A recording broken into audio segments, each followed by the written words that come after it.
Welcome to the Cooler Report. I'm going to introduce our new products. On my right hand, this is commercial faucets, and let me take closer to see the dimensions and tell you the features.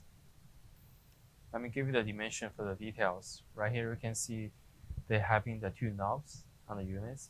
You can either plug the hot water or cold water for each side.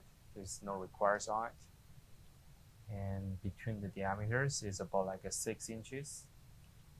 And this height is about like a 10 inches total. As we can see, the manufacturer offered the two covers. The reason why, because the back of the connections, the two hinge, they are adjustable the size. Like you can put any positions to fit your sink. And let me give the dimensions. For the two holes maximum, it's about like a 9 inches wide. You also can turn around to make it closer. And this is about like a 3 inches for the diameters. And you can just put the units like this to connect with your sink. Thank you for watching these videos. This is all information about the products. If you have more detailed questions, feel free to contact with us.